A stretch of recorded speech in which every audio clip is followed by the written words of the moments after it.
ಎಲ್ರಿಗೂ ನಮಸ್ಕಾರ ಸ್ನೇಹಿತರೆ, ಅಡುಗೆ ಚಾನಲ್ಗೆ ಸ್ವಾಗತ. ಇವತ್ತು ದ್ವಾದಶಿ ಏನೇನು ಅಡುಗೆ ಮಾಡಿದ್ದೆ ನಿಮ್ಮ ಜೊತೆ ಶೇರ್ ಮಾಡ್ತೀನಂತೆ. ಬೆಳಗ್ಗೆ 5 ಗಂಟೆಗೆ ನಾನು ಅಡುಗೆ ಶುರು ಮಾಡಿದ್ದೀನಿ, ಯಾಕಂದರೆ 6:30ಗೆಲ್ಲ ಅಡುಗೆ ಮುಗಿಬೇಕಿತ್ತು. ಅದಕ್ಕೋಸ್ಕರ ಆ್ಯಸ್ ಇಟ್ ಈಸ್ 4:15ಗೆ ಎದ್ಬಿಟ್ಟು ಕಸ ಗುಡಿಸ್ಕೊಂಡು ಸ್ನಾನ ಮಾಡಿಕೊಂಡು ಮೊದಲಿಗೆ ನಾನು ಅಡುಗೆ ಮುಂದೆನೇ ನಿಂತ್ಕೊಳ್ಳೋದು. ನಮ್ಮ ಮನೆಯವರು ನೀರು ತುಂಬಿಕೊಟ್ರು ಅಡುಗೆಗಾಗಿ. ನೋಡಿರಿ, ಈಗ ಅಕ್ಕಿ ಬೇಳೆ ತೊಳ್ಕೊಂಡ್ಬಿಟ್ಟು ಮೊದಲಿಗೆ ಕುಕ್ಕರಲ್ಲಿ ಅಕ್ಕಿ ಬೇಳೆ ಎಲ್ಲನೂ ಇಟ್ಬಿಡ್ತೀನಿ. ಅಷ್ಟೊತ್ತಿಗೆ ಈ ಕಡೆಗೆ ಪಾಯಸಕ್ಕೆ ಮತ್ತು ಸ್ವಲ್ಪ ಏನಾದರೂ ಮಾಡೋದಿತ್ತು ಅಂದರೆ ಎಕ್ಸ್ಟ್ರಾ ಹುರ್ಕೊಳ್ಳೋದಕ್ಕೆ ಅನುಕೂಲ ಆಗುತ್ತೆ ಅಂತ 4:15ಗೆ ಎದ್ರೇ ಅಷ್ಟೊತ್ತಿಗೆ ಕೆಲಸ ಆಗುತ್ತೆ ಸ್ನೇಹಿತರೆ. ಇಲ್ಲ ಅಂದರೆ ತುಂಬ ಅರ್ಜೆಂಟ್ ಆಗಿಬಿಡುತ್ತೆ. ಕೆಲವೊಂದು ಸಲ ಏನೂ ಮಾಡೋದಕ್ಕಾಗಲ್ಲ, ಅಷ್ಟು ಅರ್ಜೆಂಟ್ ಆಗಿಬಿಡುತ್ತೆ. ಯಾಕಂದರೆ ಕುಕ್ಕರ್ ಆಗಬೇಕು, ಆಮೇಲೆ ಸೊಪ್ಪುಗಳನ್ನು ಹೆಚ್ಚಿಟ್ಕೋಬೇಕು. ಒಂದೊಂದು ಸಲ ಹಿಂದಿನ ದಿವಸ ಹೆಚ್ಕೊಳ್ಳೋದಕ್ಕೆ ಹೆಚ್ಚಿರೋದಿಲ್ಲ. ಹಿಂದಿನ ದಿವಸ ಹೆಚ್ಚಿಟ್ಕೊಂಡ್ರೆ ಸ್ವಲ್ಪ ಬೇಗ ಆಗುತ್ತೆ ಕೆಲಸ. ನೋಡಿರಿ, ಕುಕ್ಕರೆಲ್ಲ ರೆಡಿ ಮಾಡಿಕೊಂಡೆ. ಈ ಕಡೆ ಹೆಸರುಬೇಳೆ ಹುರಿತಾ ಇದ್ದೀನಿ. ಮಾಮೂಲಿ ಹೆಸರುಬೇಳೆ ಪಾಯಸ, ದ್ವಾದಶಿ ಅಲ್ವಾ, ಅದಕ್ಕೋಸ್ಕರ. ಮತ್ತು ಒಂದೇ ಒಂದು ಸೌತೆಕಾಯಿ ಇತ್ತು, ಇದನ್ನು ತುರಿದ್ಬಿಟ್ಟು ಸ್ವಲ್ಪ ಮಜ್ಜಿಗೆ ಹಾಕಿ ಕಾಯಿ ತುರಿ ಹಾಕಿ ರಾಯ್ತ ಥರ ಮಾಡ್ತೀನಿ. ನೋಡಿರಿ, ಈ ಸೌತೆಕಾಯಿ ಚೆನ್ನಾಗಿರುತ್ತೆ ಸ್ನೇಹಿತರೆ, ತುಂಬ ನೀರಾಗಿರೋದಿಲ್ಲ, ಹಾಗಾಗಿ ಪಲ್ಯ ಸಹ ಮಾಡ್ಕೋಬೋದು, ಚೆನ್ನಾಗಿರುತ್ತೆ. ನೋಡಿರಿ, ಈಗ ಹೆಸರುಬೇಳೆ ಬೆಂದಿದೆ. ಇದಕ್ಕೆ ರುಚಿಗೆ ತಕ್ಕಷ್ಟು ಬೆಲ್ಲವನ್ನು ಹಾಕ್ತಾಯಿದ್ದೀನಿ. ಸ್ವಲ್ಪ ಏಕಾದಶಿ ಮಾಡಿದ್ಮೇಲೆ ದ್ವಾದಶಿ ದಿವಸ ಹೆಸರುಬೇಳೆ ಪಾಯಸ ತಿನ್ನೋದು ತುಂಬ ಒಳ್ಳೆಯದು ಆರೋಗ್ಯಕ್ಕೆ.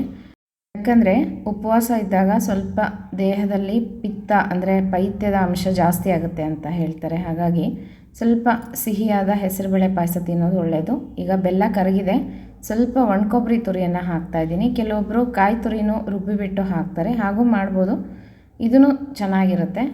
ಈಗ ಈ ಕಡೆ ಸ್ವಲ್ಪ ಒಗ್ಗರಣೆ ಮಾಡ್ಕೊತಾ ಇದ್ದೀನಿ. ಚಿತ್ರಾನ್ನ ಮೊನ್ನೆ ಮಾಡಿದ್ದೆ ಕೃಷ್ಣಾಷ್ಟಮಿನ ನೆಕ್ಸ್ಟ್ ಡೇ, ಮತ್ತು ಇವತ್ತು ಸ್ವಲ್ಪ ಪುಳಿಯೋಗರೆ ಕಲಸೋಣ ಅಂತ ಹೇಳಿ. ಪುಳಿಯೋಗರೆ ಗೊಜ್ಜು ಇತ್ತು ಮನೆಯಲ್ಲಿ. ನಿಮಗೆ ಪುಳಿಯೋಗರೆ ಪೌಡರು ಮತ್ತು ಗೊಜ್ಜು ಹೇಗೆ ಮಾಡ್ಕೊಳ್ಳೋದು ಅಂತ ತೋರಿಸಿದ್ದೆ. ನಾನು ಒಂದು ಸ್ವಲ್ಪ ಯಾವಾಗಾದರೂ ಗೊಜ್ಜು ಮಾಡಿ ತೆಗೆದಿಟ್ಟಿರ್ತೀನಿ, ಬೇಗನೆ ದಿಢೀರಂತ ಕಲಿಸ್ಕೋಬೋದು. ಹೀಗಿದ್ದಾಗ ಮಕ್ಕಳಿಗೆ ಬಾಕ್ಸ್ಗಳಿಗೆ ನಮಗೆ ಬೇಗನೆ ಆಗುತ್ತೆ ಅಂತ. ನೋಡಿರಿ, ಗೊಜ್ಜು ರೆಡಿ ಇತ್ತು. ಅದನ್ನು ಒಗ್ಗರಣೆಗೆ ಒಂದು ಸ್ವಲ್ಪ ಹಾಕಿಬಿಟ್ಟು ಸ್ವಲ್ಪ ಫ್ರೈ ಮಾಡ್ಕೊಂಡ್ಬಿಟ್ರೆ ಗೊಜ್ಜು ರೆಡಿ ಆಗುತ್ತೆ. ಇದಕ್ಕೆ ಅನ್ನ ಹಾಕಿ ಉಪ್ಪು ಹಾಕಿ ಕಲಿಸ್ಕೊಂಡ್ಬಿಟ್ರೆ ಪುಳಿಯೋಗರೆ ರೆಡಿ ಆಯಿತು. ಈಗ ಪಾಯಸ ಸಹ ಆಗಿದೆ. ಇದಕ್ಕೆ ಸ್ವಲ್ಪ ಗೋಡಂಬಿ ದ್ರಾಕ್ಷಿ ತುಪ್ಪದಲ್ಲಿ ಕರೆದು ಹಾಕ್ಬಿಡ್ತೀನಿ. ಪಾಯಸ ರೆಡಿ ಆಯಿತು, ಮತ್ತು ಚಿತ್ರಾನ್ನಕ್ಕೆ ಗೊಜ್ಜು ರೆಡಿ ಆಯಿತು. ಈಗ ನೋಡಿರಿ, ಸ್ವಲ್ಪ ಒಗ್ಗರಣೆ ಮಾಡ್ಕೊಂಡಿದ್ದೀನಿ. ಈ ಒಗ್ಗರಣೆನ ಸ್ವಲ್ಪ ಸಾರಿಗೆ ತೆಕ್ಕೊಂಡ್ಬಿಟ್ಟು ಆಮೇಲೆ ಕಡಲೆಬೇಳೆ ಉದ್ದಿನಬೇಳೆ ಹಾಕಿ ಕರಿಬೇವಿನ ಸೊಪ್ಪು ಹಾಕಿ ಸ್ವಲ್ಪ ಅದು ಸೌತೆಕಾಯಿ ತುರಿದು ಇಟ್ಕೊಂಡಿದ್ನಲ್ಲ, ಅದಕ್ಕೆ ಕಾಯಿ ತುರಿ ಹಾಕಿ ಈ ಒಗ್ಗರಣೆ ಒಂದು ಸ್ವಲ್ಪ ಹಾಕಿಬಿಟ್ಟು ಉಪ್ಪು ಹಾಕಿ ಸ್ವಲ್ಪ ಮಜ್ಜಿಗೆ ಅಥವಾ ಮೊಸರು ತಿನ್ನೋರು ಮೊಸರು ಹಾಕ್ಕೊಂಡು ಕಲಿಸ್ಕೊಂಡ್ಬಿಟ್ರೆ ರಾಯ್ತ ಚೆನ್ನಾಗಿರುತ್ತೆ. ಮೊದಲನೇ ಅನ್ನಕ್ಕೆ ರುಚಿಯಾಗಿರುತ್ತೆ, ಆರೋಗ್ಯಕ್ಕೂ ಒಳ್ಳೆಯದು ಅಂತ. ಉಪವಾಸ ಮಾಡಿದ ಮಾರನೇ ದಿವಸ ಮೊದಲಿಗೆ ಪಾಯಸ ತಿನ್ನಬೇಕು. ಆಮೇಲೆ ಈ ಥರದ್ದು ಏನಾದರೂ ಸ್ವಲ್ಪ ಸಪ್ಪಂದು ಹೊಟ್ಟೆಗೆ ಹಿತವಾದದ್ದು ತಿಂದರೆ ಆರೋಗ್ಯಕ್ಕೆ ಒಳ್ಳೆಯದು. ಮತ್ತು ಇವತ್ತು ಬುಧವಾರ, ಬುಧ ಬೃಹಸ್ಪತಿ ಪೂಜೆ ಇತ್ತಲ್ಲ, ಹಾಗಾಗಿ ನೈವೇದ್ಯಕ್ಕೂ ಆಗುತ್ತೆ ಅಂತ. ದ್ವಾದಶಿ 2 ಸಲ ಬಂತು ಬುಧವಾರಗಳು, ಹಾಗಾಗಿ ಅಡುಗೆ ನೈವೇದ್ಯನೇ ಮಾಡಿಬಿಟ್ಟೆ.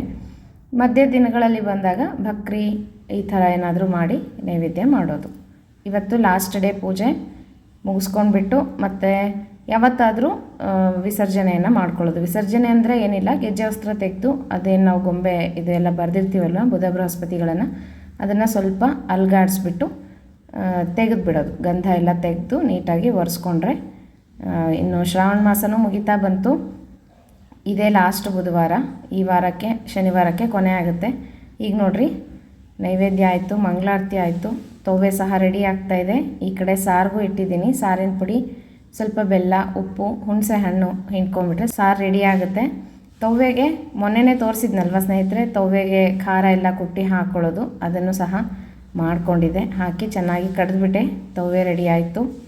ಹೀಗೆ ಬೇಗ ಅಡುಗೆ ಮಾಡ್ಕೊಳ್ಳೋದು. ಅದರಲ್ಲೂ 2 ಒಲೆ ಇತ್ತು ಅಂದರೆ ಸ್ವಲ್ಪ ಲೇಟ್ ಆಗುತ್ತೆ. 4 ಒಲೆಗಳಿದ್ದರೆ ಬೇಗನೆ ಆಗುತ್ತಲ್ವ ಸ್ನೇಹಿತರೆ ಅಡುಗೆ. ಈಗ ನೋಡಿರಿ, ರಾಯ್ತ ನೋಡ್ತಾ ಇದ್ದೀರಾ, ಸ್ವಲ್ಪ ಮಜ್ಜಿಗೆ ಹಸಿ ಕಾಯಿ ತುರಿ ಹಾಕಿ ಕಲಿಸ್ಕೊಂಡ್ರೆ ಚೆನ್ನಾಗಿರುತ್ತೆ. ಮೊಸರು ತಿನ್ನೋರು ಮೊಸರು ಸಹ ಹಾಕ್ಕೋಬೋದು.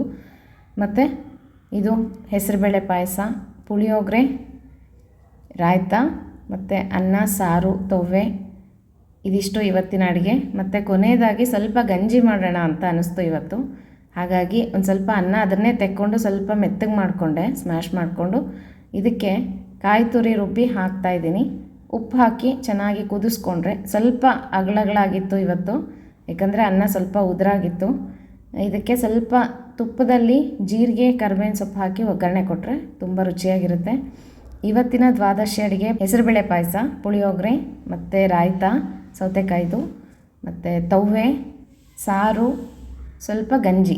ಇದಿಷ್ಟು ಸ್ನೇಹಿತರೆ. ತುಂಬ ಆಯಿತು ಅಂತ ಅನಿಸ್ತಾ ಇದೆಯಾ ನಿಮಗೆ? ಒಂದೊಂದು ಸಲ ಹೀಗೆ ಮಾಡಿಬಿಡ್ತೀನಿ, ಏನಾದರೂ ನೆನೆಸ್ಕೊಂಡು ಅಡುಗೆ ಮಾಡಿಬಿಡ್ತೀನಿ. ಒಂದೊಂದು ಸಲ ಬೇಜಾರಾಯಿತು ಅಂದರೆ ಅನ್ನ ತವ್ವೆ ಸಾರು ಅಷ್ಟೇ ಮಾಡಿಬಿಡ್ತೀನಿ. ಹೀಗೆ ನಮ್ಮ ಮೂಡಿಗೆ ತಕ್ಕಾಗೆ ಅಡುಗೆ ಇರುತ್ತೆ ಅಂತ ಹೇಳ್ಬೋದು ಸ್ನೇಹಿತರೆ.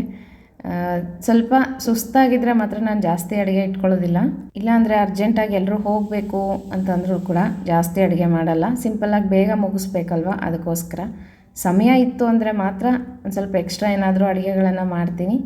ನಮ್ಮ ಮನೆಯವ್ರ ಹೆಲ್ಪ್ ಅಂತೂ ತುಂಬ ಇರುತ್ತೆ ಸ್ನೇಹಿತರೆ. ಮನೆಯಲ್ಲಿ ಎಲ್ಲದಕ್ಕೂ ಅವರು ಒಂದು ಅಡುಗೆಗೆ ಅನ್ಬೇಡ್ರಿ, ಪ್ರತಿಯೊಂದಕ್ಕೂ ನನಗೆ ಅವರು ತುಂಬ ಹೆಲ್ಪ್ ಮನೆಯಲ್ಲಿ. ಹಾಗಾಗಿ ನಾನು ಏನಾದರೂ ಮಾಡಲಿಕ್ಕೆ ಸಾಧ್ಯ ಆಗುತ್ತೆ. ಇಲ್ಲಾಂದರೆ ಈ ಕಡೆ ವೀಡಿಯೋಸು ಮಾಡಿಕೊಂಡು ರೆಕಾರ್ಡ್ ಮಾಡಿಕೊಂಡು ಯೂಟ್ಯೂಬ್ ನಡೆಸ್ಕೊಂಡು ಮನೆಯಲ್ಲೂ ಮಾಡ್ಕೊಂಡು ಹೋಗೋಕ್ಕೆ ತುಂಬ ಕಷ್ಟ ಆಗುತ್ತೆ. ಯಾರಾದರೂ ಒಬ್ಬರು ಹೆಲ್ಪ್ ಬೇಕೇ ಬೇಕಾಗುತ್ತೆ.